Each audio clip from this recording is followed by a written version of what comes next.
All right, guys, welcome into another episode of To the Show We Go Baseball podcast. Today's episode, we're dipping into the Chicago Cubs organization. We got Cole Mathis. And if you're not too familiar with Cole, he was part of the 2024 draft class, and he was just came out of College of Charleston. And Cole, I like to kind of give a little layup, I guess, to start these off. But how has the offseason been treating you so far? Yeah, it's been good. Just a bunch of rehab. Just having Tommy John surgery a couple months ago. So, uh, really just, a lot of time to kind of just figure out what I want to do outside of the baseball world. But I've been enjoying it so far. And I did want to ask about the surgery. Obviously, I know that's probably not like the most fun thing to talk Yeah. about for you. But obviously, you get drafted, you had the surgery a little after the draft. Can you just like go through, I guess, leading up to knowing you had to get surgery and I guess that whole process for you? So I actually got hurt back in February during the college season. So basically just went the whole season, just DHing and playing a little first. And then went into the draft knowing that, whoever selected me, I was going to have to get surgery most likely. So got drafted, made it to the complex, and then we tried to rehab it a little. And, at least the hitting was okay. But we were trying to work up the throwing to be able to play position every day. And, we just couldn't get to that point. So, yeah, just decided to have surgery and actually selected a good time, basically get to have the whole off season to rehab it. So, And I will say, I saw you had a heck of a 2024. So you got married, you got drafted, and the yeah. surgery. Like you had three like pretty major life events happen. I think like back to back to back. Yeah. Are you were you a little exhausted after everything? You're like, Uh, holy cow. yeah. I mean, I've enjoyed every bit. It's always fun. Just getting to experience a bunch of different things, especially all at once. So. Yeah, I just got married like a month ago, and that alone drained just me to a T, man. I couldn't even imagine having to go under the knife and get drafted and just everything all in one. Yeah. So a lot of things happened in one year, but so I don't know if you had saw on MLB Network whenever you did get drafted. A lot of the guys at the draft were surprised that you were announced as a third baseman, but I guess you just kind of alluded to, you got hurt, so you played a lot of first. So was that like whenever the Cubs selected you, was that one of the things like once you're back, are you going to be playing third base? Yeah. So the plan is to work up to third base and then kind of just be ready to go at either corner position. So, but Okay. the plan is for sure third base, and then I have a first base background. If I need to be over there. And obviously you did a little bit of both in college. You pitched a little and then you played the field. How hard of a decision was it, I guess, to stop pitching? Yeah, it was pretty tough. Basically it's one of those things where you see where your future's leading, and you just have to make a decision based off that. Definitely hard to let pitching go, but just gives me a chance to just focus on one side that I've never got to really do, and so just get a chance to see how good I can be at just hitting. So. And so I'm going a little all over the place here, so bear with me, but take me back to college. Obviously you went to College of Charleston, and I know that's not too far from where you call home, but what made you decide on College of Charleston? I actually ended up committing my sophomore year of high school. And so just went to a camp there. The campus was beautiful. It was really nice. And everything there just seemed just that, even though it was a big city, it had that small college feel of basically what I was used to is just, class sizes are 30 or 40. So yeah, basically the draw was, being able to two-way. And so, yeah, that was the biggest thing, is just being able to hit and pitch, especially at a smaller school. Big thing that my dad harped on me was just being able to have the chance to play early, rather, go to play your chances at a Power 5 and may not play to your junior year or something like that. So we're confident that I would be able to make an impact early. And so that definitely, led to that decision there. You brought up your dad there, and I saw he played in Cleveland's organization back in the day. And how big of an influence was he on your playing career? And I guess how was he to be able to pick his brain, I guess, as you were going through, picking a college and getting to pro ball?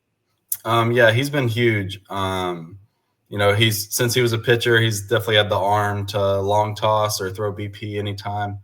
And so, yeah, I think as I'm getting older, I'm starting to figure out that the fact that he was a pitcher, he was able to, throw fastball, curveball, changeup, all the pitches in BP, which is kind of probably led to my ability to, pick up spin, stuff like that. But yeah, I mean, he's been huge. He's been able to share his, minor league war stories of, basically what he went through in the minor leagues in the 90s. But, also he's been able to get me excited, just telling me all these teammates that he's had that end up being big leaguers and stuff. So that's, even if I don't end up making it there, like at least I'll be able to have those experiences that he has, as far as, just knowing people that end up being big league all-stars and stuff like that.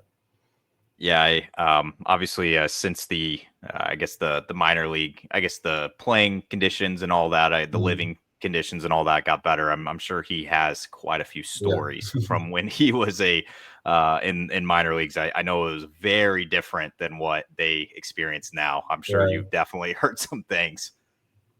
Yeah. I mean, it's it's kind of funny the stuff that he says, and then now that it's a lot better, it's kind of like, I try to tell him, what we have, and then he'll tell me, how he, had roommate. He actually got married in college too, so he was, having a roommate while being married, and all of that stuff. So yeah, sure, that was interesting.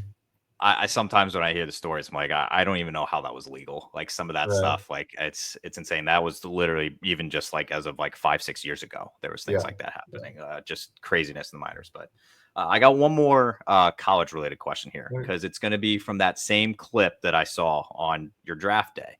And I heard a pretty unique, thing about you is the guys on MLB Network were saying that you had the chance to be the best player drafted out of the College of Charleston since Brett Gardner. Is that kind of cool to hear? Obviously, a name like Brett Gardner, I feel like everybody knows, had a big, long career in the big leagues. I guess, what was that like, hearing that from, the guys at MLB Network?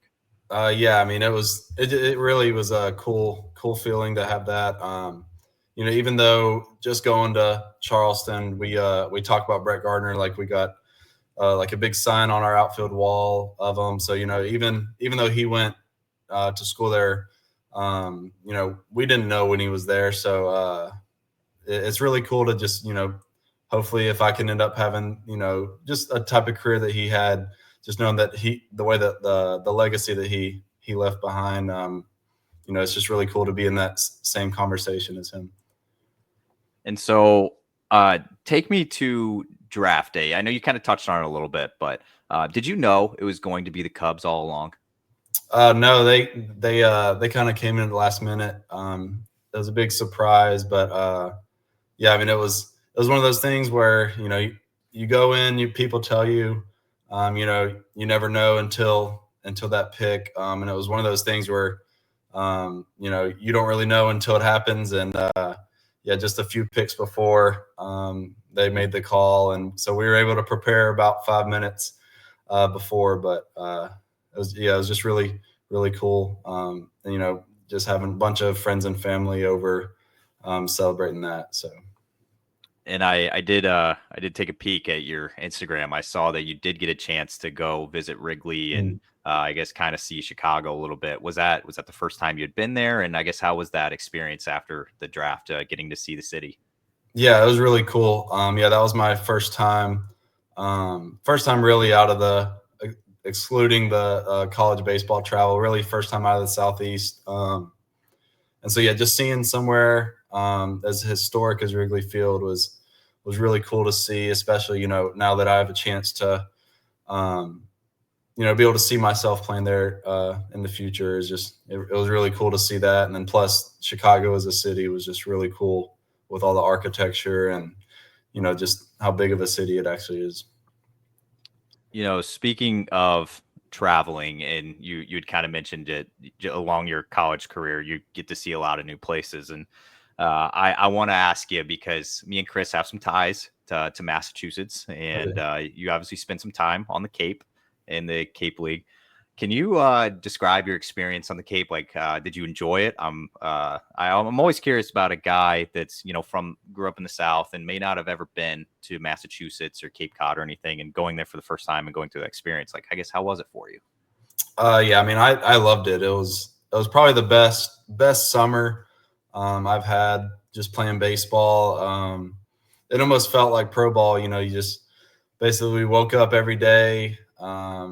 And just you have a game. So it felt really cool. And yeah, just being from the South, like, you hear about the North and just stuff like that about, certain things that you can and can't say or stuff. But it was really cool being in the Cape. Like one of the first days I heard country music playing. And so that was almost like one of the things that, I guess people say they don't play country music or whatever, but, it was really, really cool to, just be in like a completely different environment, but still feel kind of at home, especially on the Cape. A bunch of those smaller cities that just make you feel at home. So, yeah. What was Chris? You might need to help me out. What was the movie? The Freddie Prinze movie that he was playing Cape League baseball. This one? Summer Catch. Is that it? I think so. No, yeah, Fever Pitch was the Sox one. Yeah. Hang on. I think it's Summer Catch. I think it is. It's Freddie Prinze. Yep.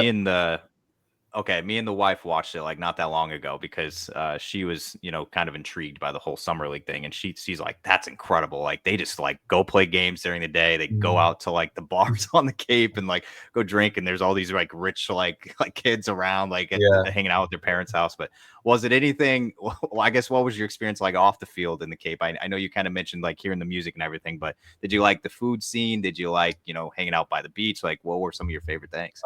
Yeah. So actually, like a week after leaving the Cape, I had watched the movie before, but then I watched it again, just, have it fresh on my mind. And it was actually cool, basically how accurate it was.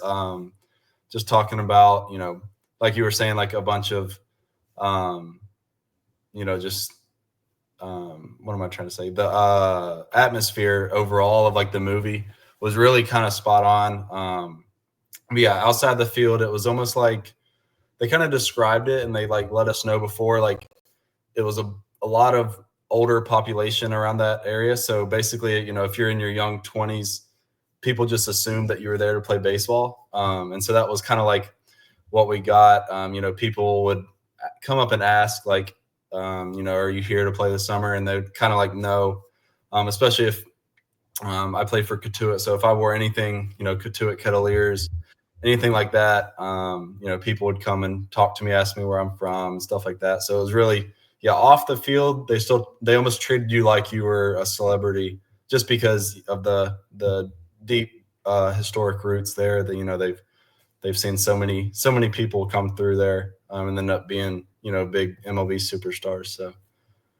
Oh yeah, the names that go through there every single year, it's incredible, and it's definitely something that if you've never been to the Cape or to Massachusetts or anything, obviously the summer is the only time to go because the winter is brutal there. But the baseball is fantastic. So, Chris, I'm sorry if I'm just hogging the mic here. I don't know. You can always butt in. I was gonna say, like, you put up some pretty big home run numbers while you were playing down on the Cape. For people who might not be too familiar with you, obviously Cubs fans would be familiar because you just get drafted and things like that. But what would you kind of describe as like your offensive approach? Are you more of a power hitter? Are you more, throw it into the gap? What kind of hitter would you say that you are? Yeah, I've always described myself and really tried to be contact first. And basically just instead of trying to have power, just, the barrel accuracy. just try to hit it harder by catching it, on the big part of the barrel. And so that's really always been my approach, is basically hit what I can hit and don't swing it what I can't. And don't try to make too much of something that's not there. So I'm gonna switch lanes on you again. I got a question. So obviously, in today's day and age in baseball, it's a very analytically driven. I think league going forward. A lot of organizations are starting to embrace the analytics. They got a bunch of guys in the front office that just do that all day. I saw you were majoring in mathematics in college. Is that something that you, I guess, when it comes to baseball, is that something that interests you in knowing like all the advanced stats and I guess just more behind the scenes that the casual fan probably doesn't really pay attention to? Yeah, I've always been, one of those like big on statistics, reading box scores, stuff like that. And then, yeah, especially as the game's kind of developed in this analytical game. Yeah, I've definitely enjoyed, trying to learn all the different metrics and stuff like that. So now in pro ball, they have it everywhere, your exit velos, even for pitchers, spin rate, I don't even know every different, angle of your wrist. And especially with all the first like week here, we had some exposure to like, the pressure plates in the batter's box and stuff like that. So now they have even more metrics. So yeah, I've always been kind of a nerd with that, as far as, just wanting to learn all the numbers behind, what you don't see to the blind eye. So When did you learn in life that you were interested in, I guess, just math? And was that something that you chose once you just got to college, or I'm assuming you knew probably ahead of time? Yeah, I'd probably say, even in elementary school, I've always been good at math. And that's something that like my mom always brags about, is, me having good math scores all throughout middle school and even into high school. So I've always wanted to do something with math. I don't really know what that's going to be, but hopefully, something around baseball would be pretty cool. But yeah, I mean, it's always been something I've enjoyed. So, Something something I enjoy looking up is a lot of guys that do go on to pro ball. Obviously, whenever you're playing college ball, usually the team has, your player page and has like the bio and all that. And your player page at College of Charleston said you plan to become a high school math teacher and coach baseball. Was that going to be the plan B, I guess, if the baseball thing never worked out? Yeah, I've always wanted to be a coach. I think it's more of like my dad being my coach growing up. So that's kind of the way that I see myself going, is basically, the easiest way I figured out to coach is just teach somewhere in high school or middle school or something like that. And, you can also coach. So, yeah, I mean, coaching to me is something that, a lot of people, even after they're done playing sports, like they benefit a lot from a good coach growing up. So I've always wanted to be that person for somebody, as many coaches have been for me. Yeah, it's I feel like I don't know how I'd be able to be a teacher. I think in today's age, I think it'd be pretty tough. I was just thinking back to even when I was in high school. I'm like, man, we gave it to those teachers sometime, but I'm just like, they're national treasures. It was teachers do like, I mean, they deserve to be paid way more than what they get for the job that they do. But all right, so I'm going a little off the field here, Chris. Unless you got anything before I switch to off the field things. We switch it up. Okay. Well, I know you're rehabbing right now, so I know this answer might be a little different. But what do you like to do in your free time?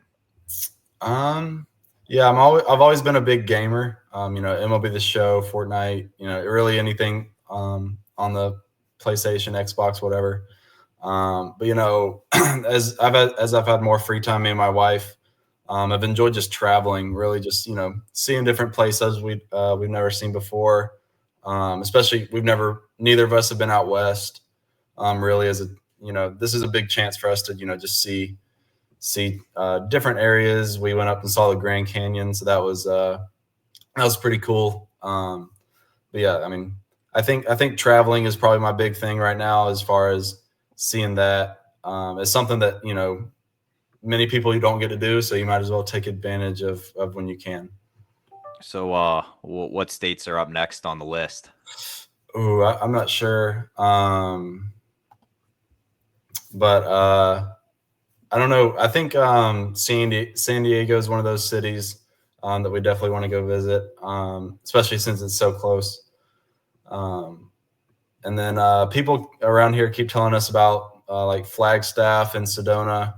We're in Phoenix. It's like a valley where snow never happens, but you just go like an hour and a half, 2 hours north, and it looks like, just snowy mountains up there. So it's just really cool that, it's that close, especially being from South Georgia. We don't really get snow. So yeah, it's cool to see that.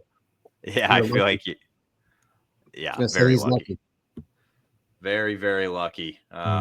Especially out in Arizona too. It's I feel like I would just melt away out there. Right. I'm not used. I grew up in St. Louis area, so I mean I'm used to a little bit of heat, but it'll quickly go down out there, man. You'll melt. Okay, so the video games checks out. Every guy that we've had on this podcast this offseason has gave me two answers. They're playing video games or they're golfing. Did you ever get in on the golf trend? Not really. My dad is one of those parents that he always told me it would mess up my swing. So okay. I never really got into it. And then by the time, a bunch of my friends were golfing, I didn't really didn't want to embarrass myself as bad as I would be. I've gone to Top Golf a couple of times and it hasn't been pretty. So don't know if I'd probably waste more balls than, spend more time going and finding balls than actually playing. So yeah, I don't know if it's just like a pitcher thing or if it's because I feel like almost every single pitcher golfs. Yeah, pitchers love to golf. Yeah, and I guess I never really thought about that if like if you're a position player out there and you're taking swings, like it could kind of mess with something. I guess I kind of can see that. But for pitchers, I feel like it's you don't really it's not really anything that messes with them. So it's interesting. I never really thought of it that way. Yeah. Okay. Now I want to transition. I like to joke. This is a little bit of a food podcast.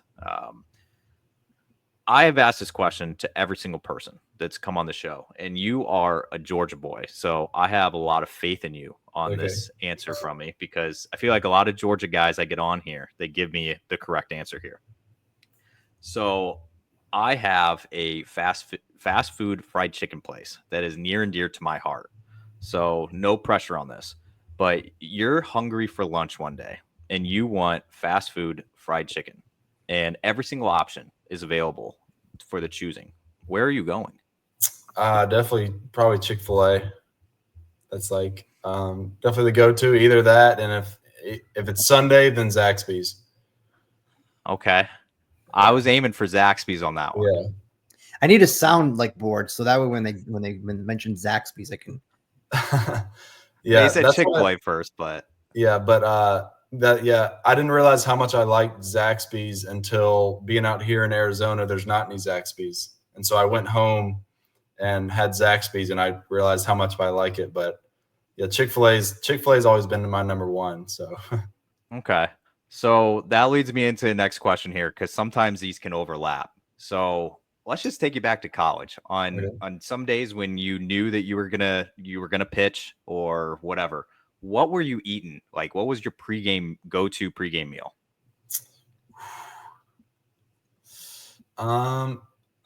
Yeah, I think Chick-fil-A is definitely up there. On game days, get like grilled chicken sandwich. Yeah, I don't know. As a school, we were big on Jersey Mike's. Oh yeah. So yeah, mix in like a Jersey Mike's sub pregame.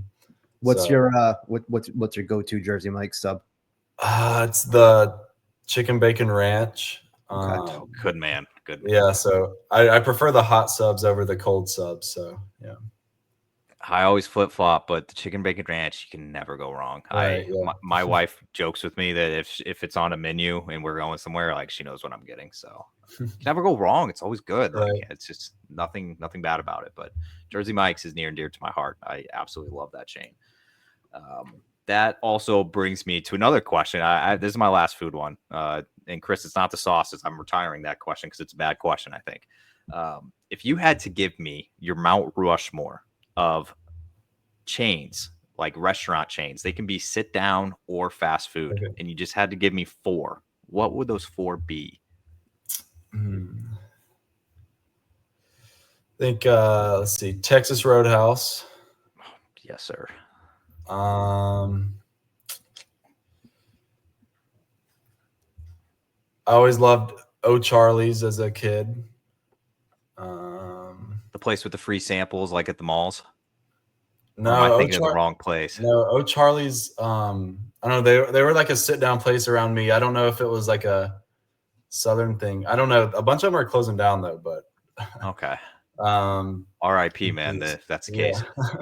I don't know.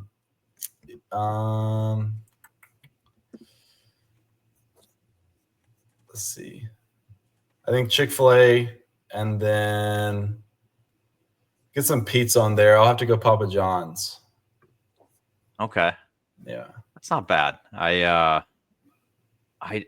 We just got, me and my wife got Papa John's not too long ago. I know that's like kind of a sin, I guess, because we're always trying to do like the small business thing, where we're trying to just go to a local shop. But we got the New York slice well done, and it was fantastic. I don't know if you've ever had like their New York style. I haven't.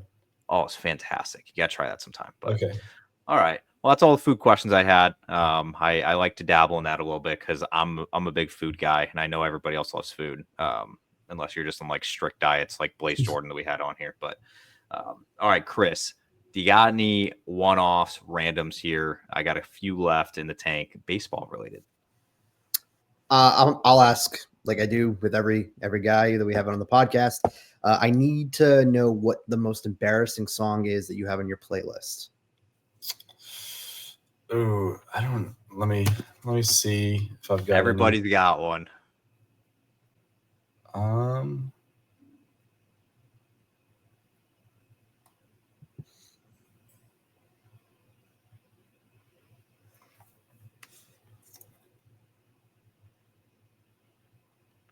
I think, I don't know. I think mine.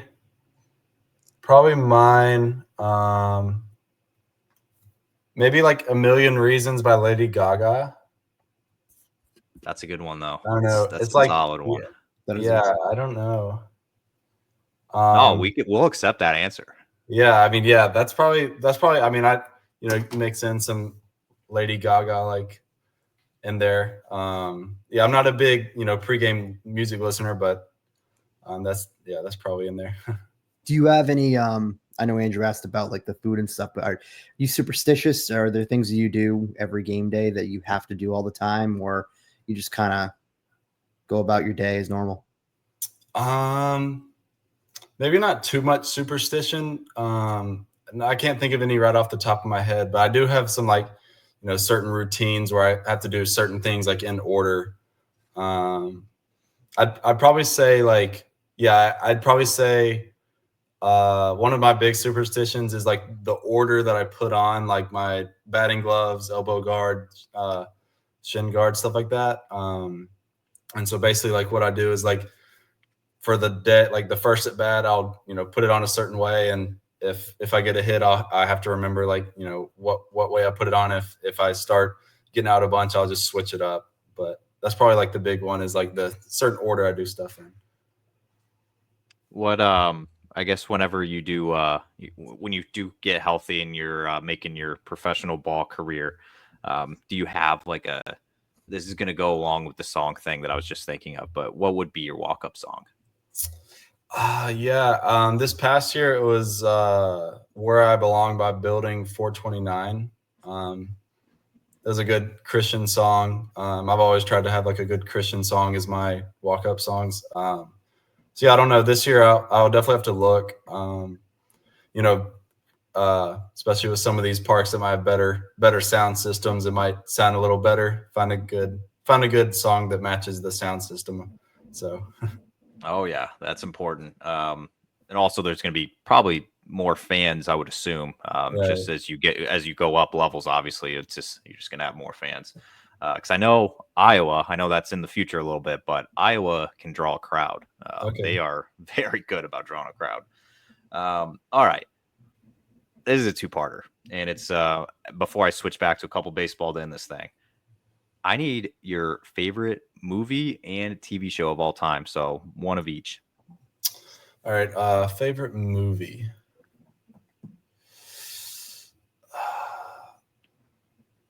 I think might be one of the, just like in general, just like I think maybe like either Mall Cop or Grown Ups. One of those two. I don't really know if I can pick. And then favorite TV show. I got really big over COVID into Criminal Minds, so that's probably my best or my favorite right there. So big Kevin James guy, I'm Yeah. gathering. Yeah. Okay. Yeah, Kevin Can't go wrong James there. and Adam Sandler. Yeah. Can't go wrong. And then my second thought on the Criminal Minds. My wife loves SVU, Criminal Minds, all that stuff. She tries to watch it before we go to bed, and it's Yeah. like I can't go to sleep after watching some of those. They are messed up episodes after messed up episodes, and I'm just like, I don't know how people watch these before sleep, but I do like them. Yeah. I would always end up watching it like right before bed, especially when it's like all dark, and you feel like you're starting to see things, and you're like, all right, it's time to go to bed. Yeah, you're like, did I just hear noise? I don't know. Don't want to find out. I'm just gonna. Yeah, no, I get you. It's a problem. I kind of told her, I was like, I can't do these anymore. Like, we got to like turn on something like a Disney movie or something after that. I don't know, something. So I do Family Guy. Family Guy is my background while I'm also scrolling TikTok laying in bed. It's terrible. Sounds. It helps, man. It helps. Something light on the. Well, I guess it's not really light. It's kind of funny, but all right. I got a couple baseball ones, and we'll let you slide out of here. Obviously, you're in a rehab right now. What does? Well, I guess I forgot to ask this earlier, but what does? Did they give you any sort of timeline on when you are fully expected to be back to baseball activities? Because obviously, it might be a little different for you being a position player. So I was curious about that. Yeah, we're planning on starting to hit, just starting to swing again in early January. And so with that, it'll put us on time to be like game ready by like spring training around there. So I'll be able to like play at least DH in spring training. And then I think I'm planning on starting to throw at the end of January. So that, with that, it's we can kind of map out sometime during the summer, but it will really just be kind of how it feels. But yeah, hopefully, I'll be able to go out to an affiliate in DH for the first couple months of the season, and then eventually start to work in to a position spot once I get my arm strength up. And does that? I'm assuming that news kind of excites you a little bit because this is your very first spring training, and I know you're not fully healthy. But what kind of things are you looking forward to the most of being around, obviously, like some of the big leaguers and a lot of the other guys in the org?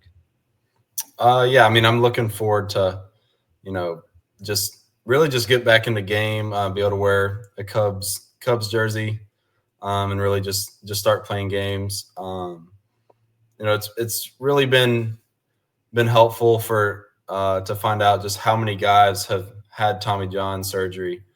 And so, seeing guys that have had it, even some guys even twice, just see them get back to full strength and be able to compete just like they did, if not better, has really just, got me excited. And then, yeah, so, spring training's something that people talk about, especially my first spring training. I'm really excited to just play with guys that I've been, especially the guys that I've been drafted in with. So that'll be fun.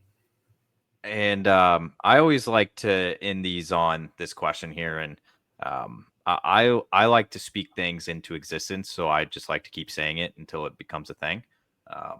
And I know other people are kind of like that. Some people are goal oriented, whatever it is. But let's say for you, let's say we fast forward a year from now, so it's November of 2025. You're officially done with the 2025 baseball season.